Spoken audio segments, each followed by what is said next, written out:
এখানে দেখতে পাচ্ছেন যে বাংলাদেশ সেনাবাহিনীর যে নিয়োগ বিজ্ঞপ্তিটা দিয়েছে এটা সরাসরি সৈনিক পদের একটি আবেদন। তো আপনারা সবাই চেয়েছিলেন যে কবে সৈনিকের আবেদনটা দিবে, তো অবশেষে সৈনিকের সার্কুলারটি ছাড়ছে। তো আমি পুরো বিস্তারিত আপনাদের সাথে আলোচনা করব যে এটাতে আবেদন করতে আপনার কয় টাকা খরচ হবে এবং আপনি এটাতে কিভাবে সহজে আবেদন করতে পারবেন, এবং এখানে গুরুত্বপূর্ণ কিছু টিপস আপনার সাথে আলোচনা করব। তো চলুন আমরা বিস্তারিত পর্বে চলে যাচ্ছি। এটা আবেদনের সময়সীমা হচ্ছে আগামী ডিসেম্বরের 21 তারিখ থেকে জানুয়ারির 31 তারিখ পর্যন্ত 2025 সাল পর্যন্ত এটাতে আপনি আবেদন করতে পারবেন। এখানে কারা কারা আবেদন করতে পারবেন? এখানে সবাই আবেদন করতে পারবেন। মাদ্রাসা ছাত্র, কারিগরি, ভোকেশনাল যা আছে এবং জেনারেল লাইনের যারা আছে তারাও এখানে আবেদন করতে পারবেন। তবে কিছু শর্ত আছে, অবশ্যই জিপিএ 3 পয়েন্ট থাকতে হবে। অবশ্যই জিপিএ 3 পয়েন্ট থাকতে হবে আপনার। আপনি যে কোনো শাখা থেকে পাশ করেন না কেন, নো প্রবলেম। আপনার সায়েন্স, আর্টস, কমার্স আপনি যে কোনো শাখা থেকে পাশ করেন, কোনো সমস্যা নেই। তবে আপনার 3 পয়েন্ট অবশ্যই থাকতে হবে। পাশাপাশি আপনার বয়স 17 থেকে 21 বছর হতে হবে। কোনো ধরনের এফিডেভিট গ্রহণযোগ্য না, এবং শুধু একমাত্র ড্রাইভার ট্রেডের জন্য 1 বছর শিথিলযোগ্য করা হবে। তাদের জন্য 17 থেকে 22 যাদের, তারাই শুধু ড্রাইভিং যে ট্রেডটা আছে টেকনিক্যাল ট্রেড সেটাতে আবেদন করতে পারবে। পাশাপাশি শিক্ষাগত যোগ্যতা যেটা লাগবে, এসএসসি ভোকেশনাল হতে সংশ্লিষ্ট বিষয় আপনি যে কোনো বিষয় নিয়ে পড়ালেখা করেন, আমি ফার্স্টে বলেছি যে আপনার 3 পয়েন্ট থাকতে হবে, মাস্ট বি। পাশাপাশি আপনি এসএসসি সমমান, মাদ্রাসা, কারিগরি, উন্মুক্ত যে কোনো শাখার হন না কেন, আপনার অবশ্যই 3 পয়েন্ট থাকতে হবে। শুধুমাত্র টেকনিক্যাল ট্রেডের জন্য আপনার টেকনিক্যাল ট্রেড এবং সমস্ত ট্রেডের জন্য আপনার মিনিমাম 3 পয়েন্ট থাকতে হবে। টেকনিক্যাল ট্রেডের জন্য স্পেশাল একটা বেনিফিট যেটা, সেটা হচ্ছে 3 মাসের একটা কোর্স থাকলে তাদের জন্য বেটার হবে।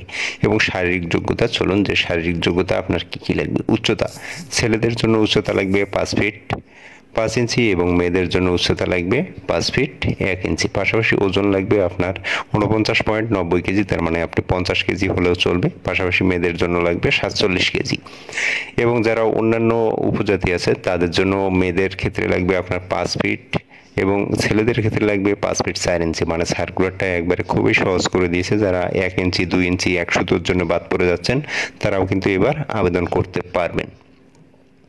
তো এখানে অবশ্যই প্রার্থীকে সাঁতার জানতে হবে এবং স্বাস্থ্য পরীক্ষার যোগ্য হতে হবে। বিবাহিত কোনোভাবেই গ্রহণযোগ্য হবে না। যদি আপনার ভেরিফিকেশন করার পরে বোঝা যায় যে আপনি বিবাহিত, তাহলে আপনাকে ট্রেনিং সেন্টার থেকে আপনাকে বাহির করে দেওয়া হবে।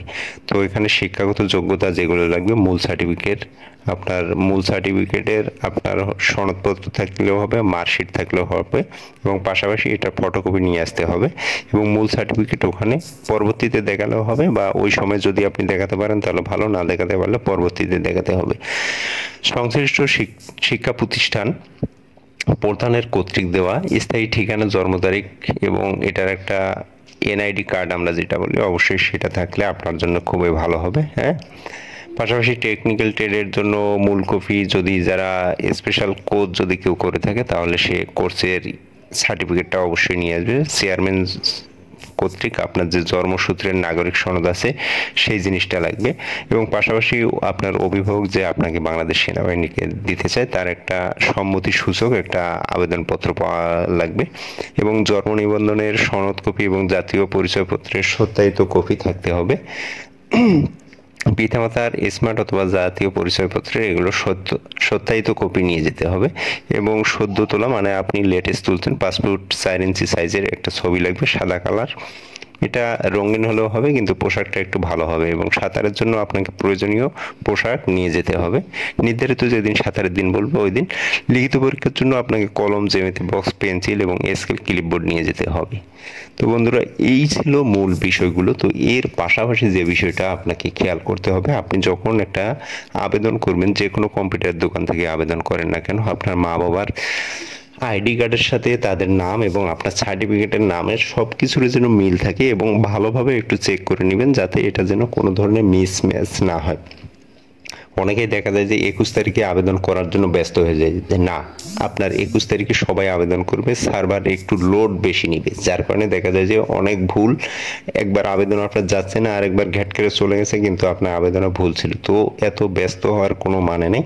আপনি সুস্থ হয়ে এটা আপনি 31 জানুয়ারি পর্যন্ত যে কোনো সময় আপনি এটা আবেদন করতে পারবেন। এই জন্য বলবো যে এটা ধৈর্য ধরে আপনি আবেদন করেন, যাতে এখানে কোনো ধরনের ভুল না হয়। যদি এখানে আপনার ভুল হয় তাহলে আপনাকে কিন্তু পস্তাতে হবে। পরবর্তীতে মাঠ আবার আপনি কবে পাবেন সেটা নিজেও জানেন না। এই জন্য যাতে এটাতে কোনো ধরনের ভুল করা যাবে না।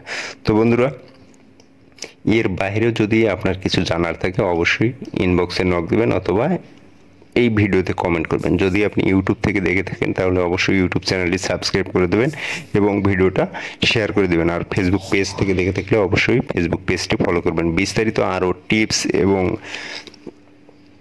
পরীক্ষাতে কী আসবে সেসব বিষয়ে জানার জন্য অবশ্যই ইউটিউব চ্যানেলটি সাবস্ক্রাইব করে বেল আইকনটি বাজিয়ে রাখো। দেখা হবে আবার নতুন ভিডিওতে এবং নতুন টিপস নিয়ে।